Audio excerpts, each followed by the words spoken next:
2 au début, 30 en février alors qu'il faisait pas très chaud, dont des acteurs du centre Juno Beach et 1000 attendus pour le mois de mai sous le soleil de Normandie. Voilà, le centre Juno Beach.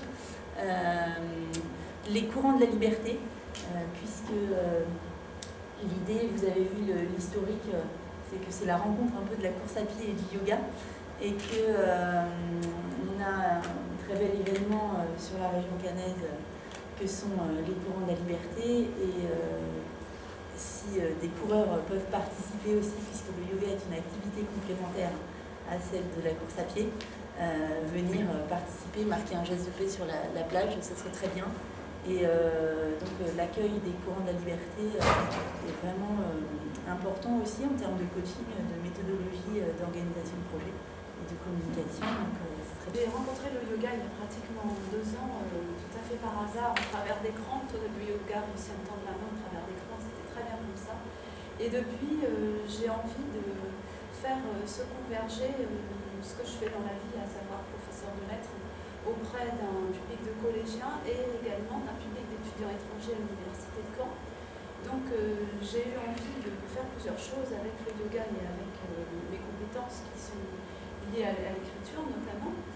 Envie de pouvoir transmettre un message de paix et un message de mémoire auprès de la jeune génération, avec laquelle paradoxalement il peut m'arriver de faire du yoga en cours de français, et auprès des étudiants étrangers qui sont en visite dans notre région pour un temps plus ou moins court ou long, ça dépend de ce sujet. Ici, la plage telle qu'elle va être, on voit tout en haut en fait le yoga pour la paix, c'est-à-dire les postures de yoga avec des drapeaux qui peuvent être des drapeaux qui prônent la paix, la liberté, et on peut demander à chacun d'emmener un petit bout de tissu et de pouvoir l'accrocher sur ses fils. Et aussi l'art pour la paix, en fait, c'est-à-dire de pouvoir tracer dans le paysage quelque chose de vaste qui va montrer cette envie, cette notion de paix, et qui va petit à petit être balayée par la marée. Voilà, si tu peux passer la suivante, s'il te plaît. On a des gens qui marchent pour la paix, on a des gens qui courent pour la paix, d'autres qui font du cheval pour la paix, d'autres qui font du foot pour la paix. Et on s'est dit, pourquoi pas le yoga. Et je voudrais la remercier parce qu'elle a certainement été parmi les premières à avoir vraiment compris, ou en tout cas matérialisé avec une collaboration avec nous, le fait que quand on est un musée sur les plages du débarquement, on est un lieu de mémoire, mais on est avant tout un outil d'éducation à la paix. Hein? C'est-à-dire qu'un musée sur les plages du débarquement, pendant longtemps, c'était vu comme un lieu de guerre, un lieu où on fait la glorification de la guerre, un lieu de rassemblement de soldats, un lieu où on va forcément parler de choses atroces et où on n'est pas forcément des gens qui réfléchissons à ces questions-là. Et je pense qu'au centre Juno Beach, depuis 10 ans, on a quand même une mission qui tournait vers la jeunesse et on a une mission d'éducation à la paix. Le centre Juno Beach, c'est un outil. On sait qu'en cas de... Dans le yoga, il y a plusieurs aspects. Il y en a un qui est très important, qu'on appelle le karma yoga. Le karma yoga, c'est l'action désintéressée.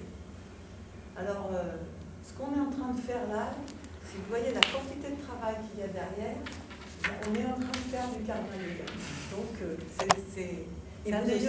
c'est avec vous aussi, oui. Là, comme ça. C'est un des yogas les plus accessibles, c'est le karma yoga. On a l'habitude de celui-là.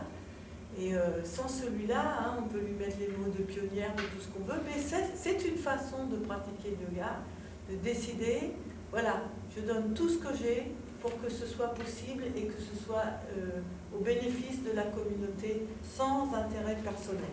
Et avec l'espoir, je crois que c'est ça, vous parlez d'un Rochambeau, c'est ça qui génère aussi l'énergie. Et dans cette Rochambeau, en effet, il n'y a pas que des sportifs, mais il y a quand même quelque chose de très très puissant quand on est 20 000 comme ça. On est heureuse d'être ensemble, on est heureuse d'être en rose, c'est drôle, on court pour une cause médicale, mais il y a vraiment quelque chose au-delà.